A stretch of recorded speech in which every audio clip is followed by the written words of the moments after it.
I went to meet Johnny Depp in '03, I think, or maybe even '02. And we began to talk about his costume for Jack Sparrow, and I asked him what kind of pirate he wanted to be. And he said, I want to be a rock and roll pirate. And I said, okay, have you got anybody in mind? And he just said, this is between you and me, but I want to be Keith Richards. Keith Richards' character is the keeper of the pirate book. I call on Captain Teague, keeper of the code. Code is the law. We sort of decided that he didn't go out on the open seas plundering. He was more of a stay-at-home in the castle kind of pirate. We wanted to make him more elaborate. You know, it is Keith Richards after all. So Johnny's costume is much more of a working guy pirate, and this is a bit of an aristocratic pirate. A year ago, Celeste and I went to meet him to measure him. But just because we knew he was going on tour and to save time, we took 6 silk pre-made garments with us to see which shapes work best, which colors work best, what he liked. And he actually chose a navy blue silk damask coat. And it had this embroidery, which had been an old altar cloth that we'd cut round and laid on. But unfortunately, when we showed the director, he didn't like the color. So I called someone I knew at the flea market in Paris, and she sent us a box of old silk damask curtains. And I think at this point Celeste was, you know, ready with the knife on the wrist because we needed a photo double and possibly a stuntman. So we had to make 3 identical costumes from scratch. And there's never enough materials. This is almost a patchwork coat from 3 sets of curtains so that she could make 3 identical ones. And the fabric had to be dyed. It had to be dyed because it was too red. On camera, it would have been orangey red, and we wanted a bluer red. I had to cut the fronts and then mark all the fronts and everything that has to be marked out and then sent to the embroiderer with the sample so that he can then embroider it all on the fabric. Then he embroiders it with a computerized machine. He scans the pattern, and then he digitally applies the embroidery. The lace was an antique piece, and that is one of the things that we weren't able to multiply, so we did have to make it so we could exchange it between his shirts. I think this was a stray piece of velvet. It's actually painted velvet. It's not embossed as it looks. We didn't see Mr. Richards again until the week before he shot. So then we showed up again with actually a completely different costume. But he remembered the embroidery. He was really delighted we kept that as part of the costume. And I think he was a very, very happy boy. He loved being dressed up. He felt like a real pirate. And I think he wore it rather well.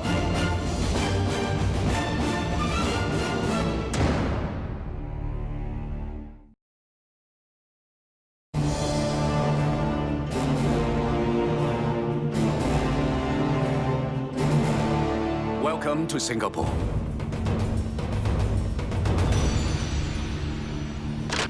Point. I'm Rick Heinrichs. I'm the production designer on Pirates 2 and 3.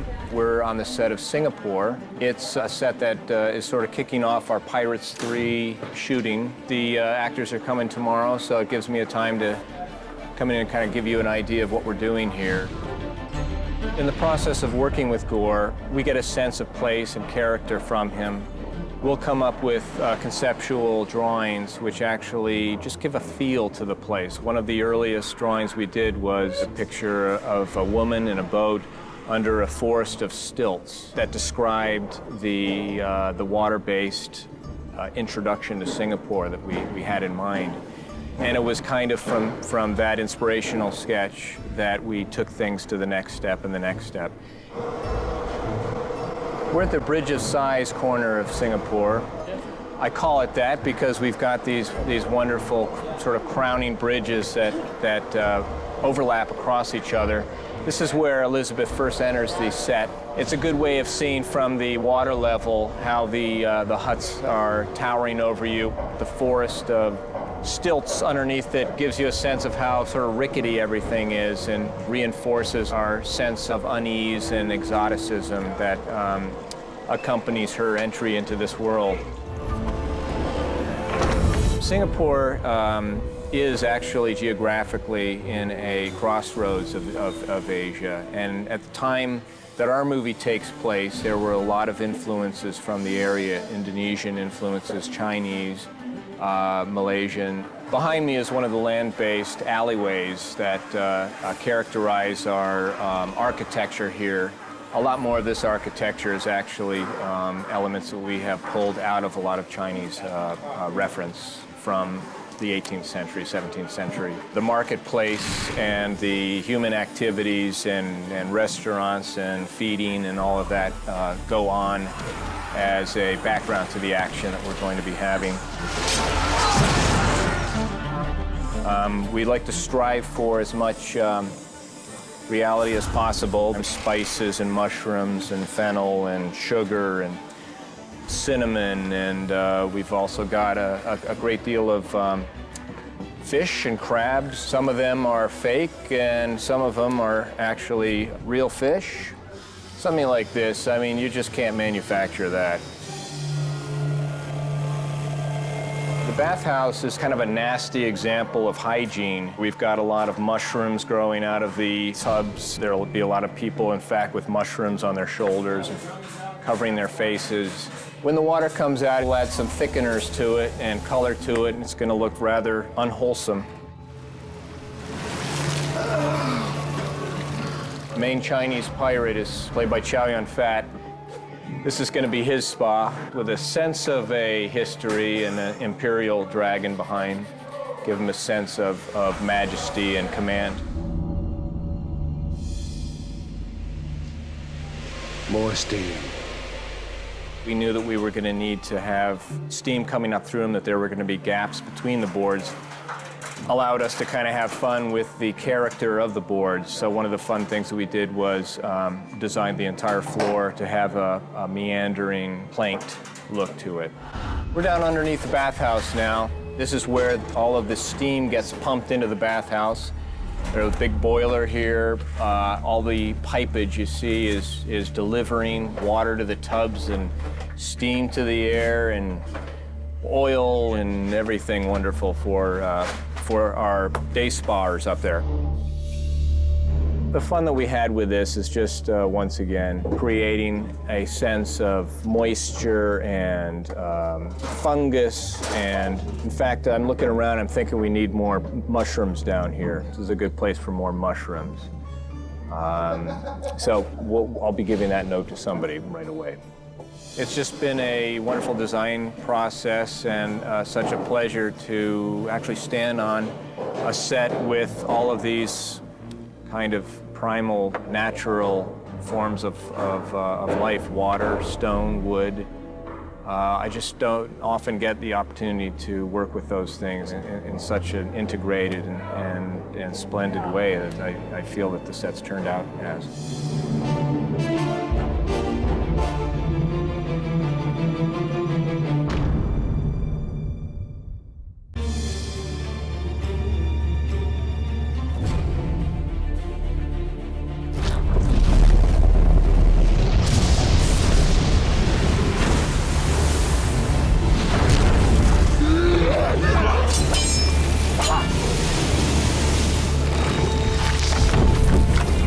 I have the extreme privilege of being one of the first people in the creative process when a film's being made.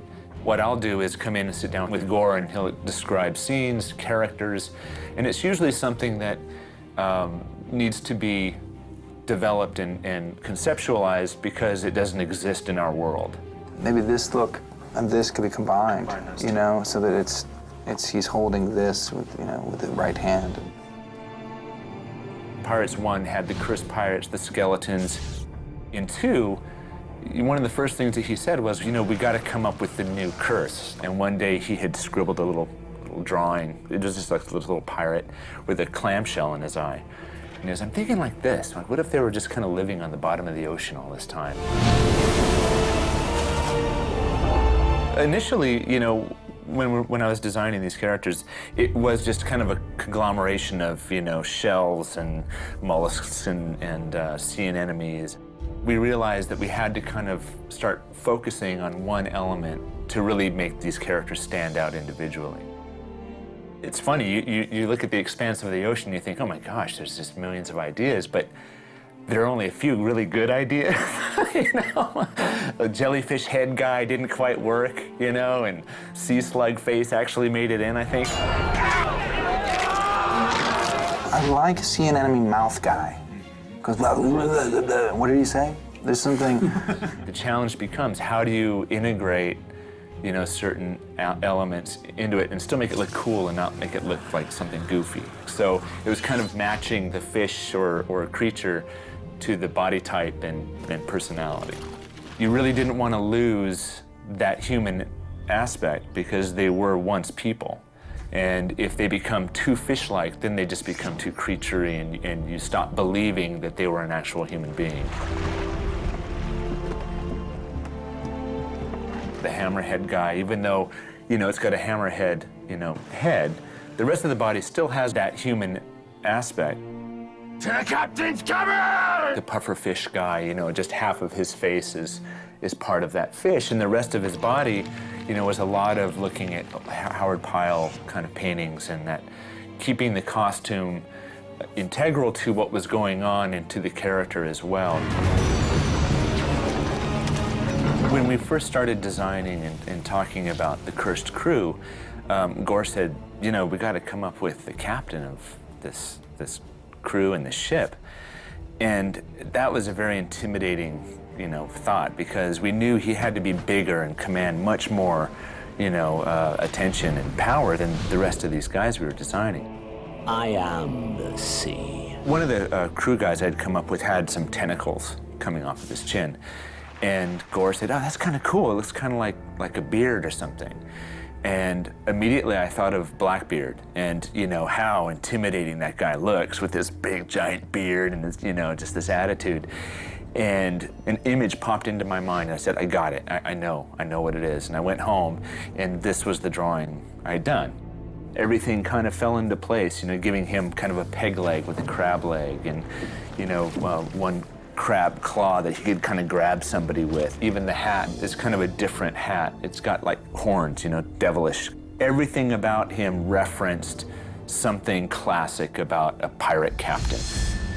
Gore looked at the piece and he was just like, oh, he was sucked into it. He just goes, man, that's the captain of this ship. Full bore and into the outfit! You could see him at the bow of the ship, you know, and the wind blowing his coat, and it became more than just a study. It became really who this character was.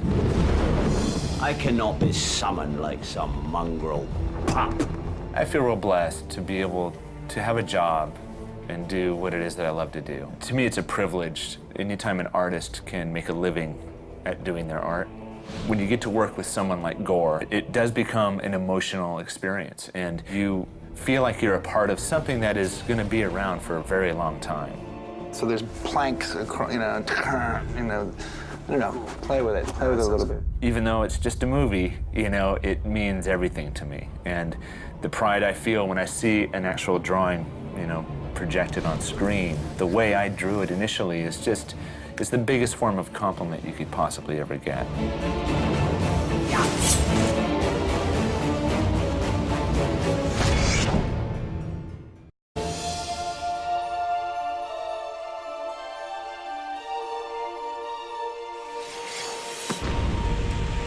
The navigation of charts.